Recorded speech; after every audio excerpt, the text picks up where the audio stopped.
We have Hindus in Kazakhstan, we don't even know that they are there. And today they are all under attack. And that attack is for a variety of reasons. In Russia, they are feeling that this Hare Rama, Hare Krishna movement is gaining so much ground that somehow it should be stopped, otherwise everybody will become Hindu in Russia. I mean, it's an exaggeration, but that's how they feel. So, therefore, now time has come for the government of India to act as a defender of Hinduism all over the world. This is an opportunity for us because the Hindus become a voice.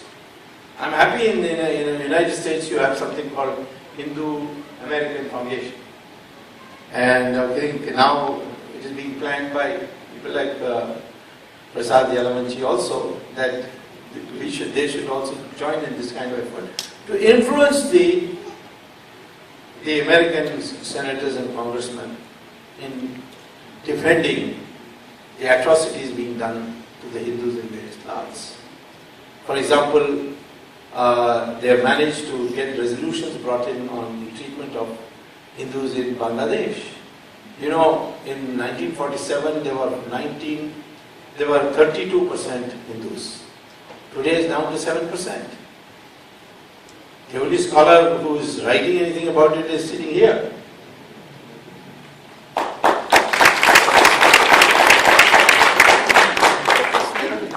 And Malaysia, same thing, temples are under attack.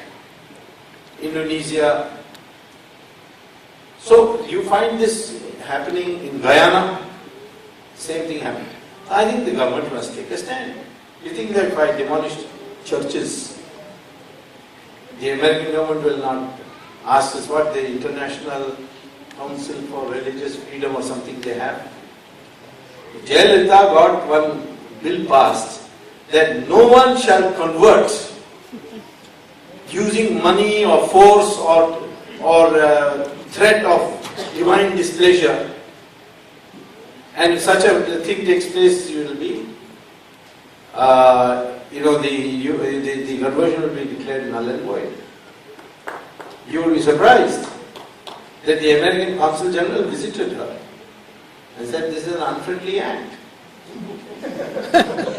And Jayalalitha got scared. She's a cinema actress, after all, getting scared is normal for cinema actresses.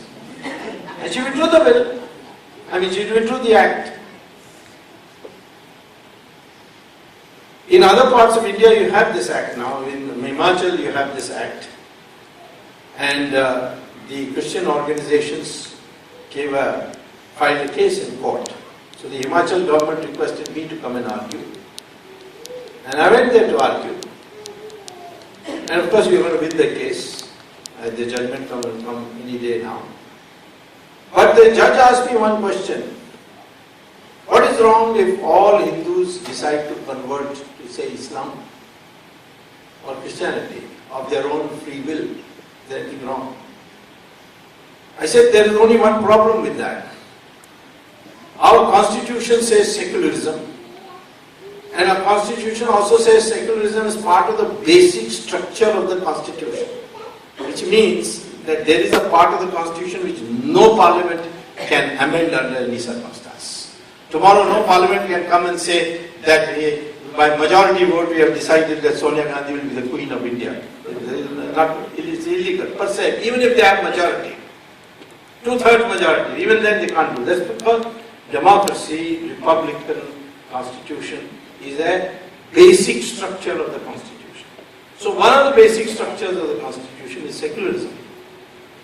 And I said that supposing we are a 100% Muslim country, will there be secularism? Is there secularism in Saudi Arabia? Do you think that the Hindu population there can celebrate Diwali? Go and find out.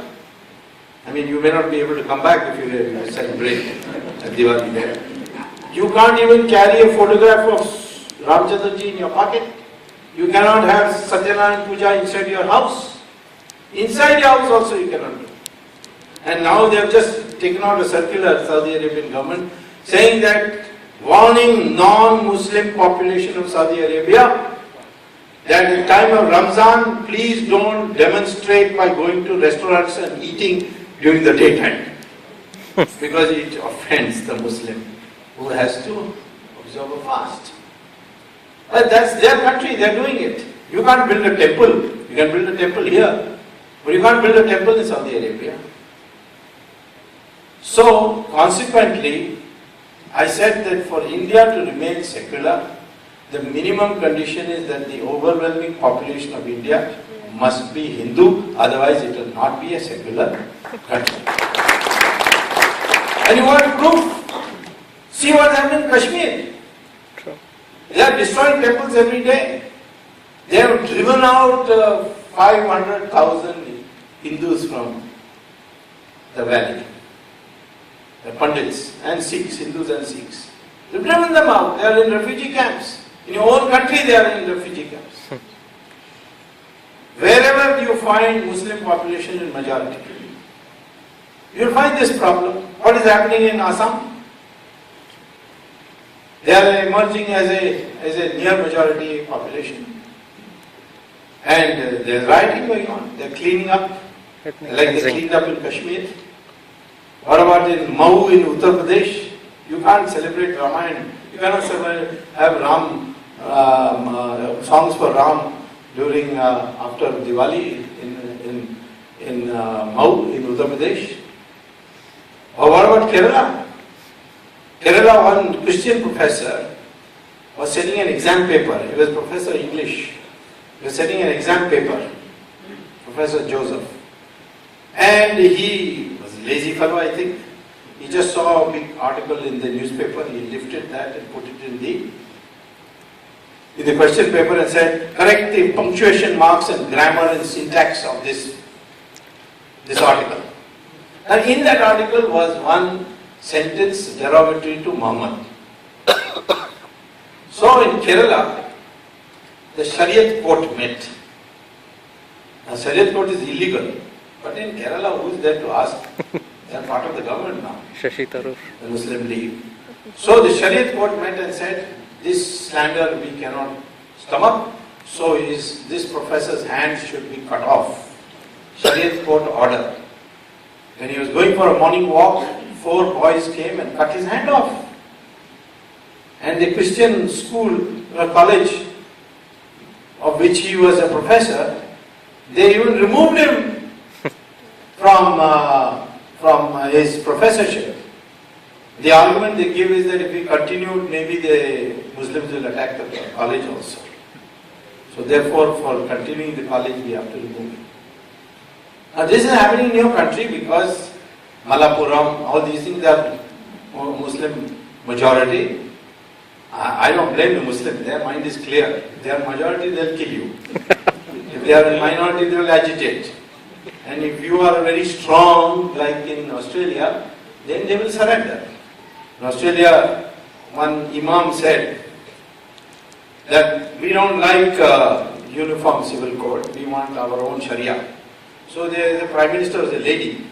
She made a statement that if you don't like uniform civil code and you want Sharia, then for Sharia you find another country. Australia is not going to give you. Next day all Muslim organizations said this Imam is a mad fellow who asked for some uniform. We are all happy with uniform civil code. Will the Muslims of India say we are happy with the uniform civil code? No. Because in India the majority is Rasgulla, you see. It is not strong, it's not united like Australia. Same thing in the United States also will be very difficult, although the United States is not as hard majority as in Australia. So I would say that here you will find a situation where unless you seize this opportunity to unite the Hindus, you are going to be in trouble.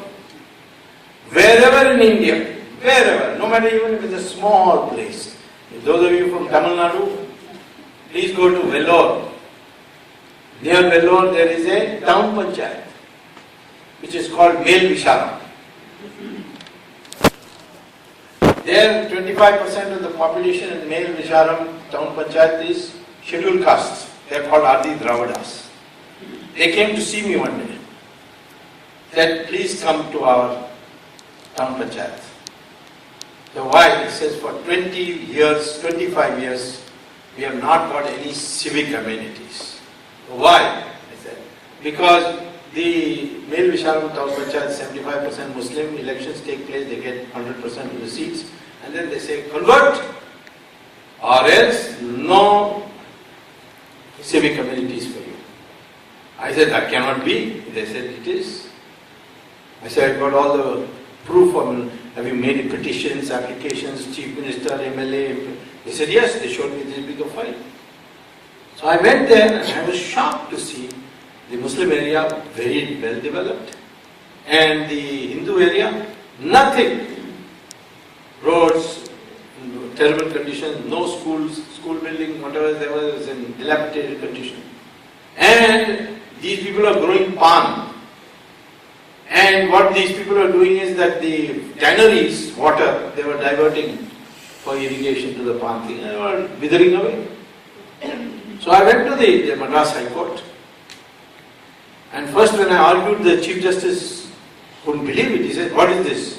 You are making communal propaganda? I said, if you think that being a minority in Hindu is impossible, then I will not come, because minority protection is there in the constitution. And these are Hindus who are in minority. I have come for a minority, I have not come for Hindus. Then he said, okay, I want to hear the argument. What are the materials? So I showed him all.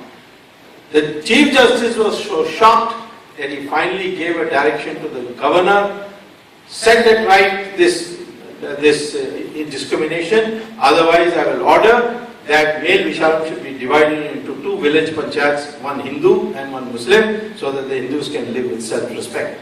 On that threat, the governor intervened, and now of course everybody is living as male Visharam town panchayat without any difficulty.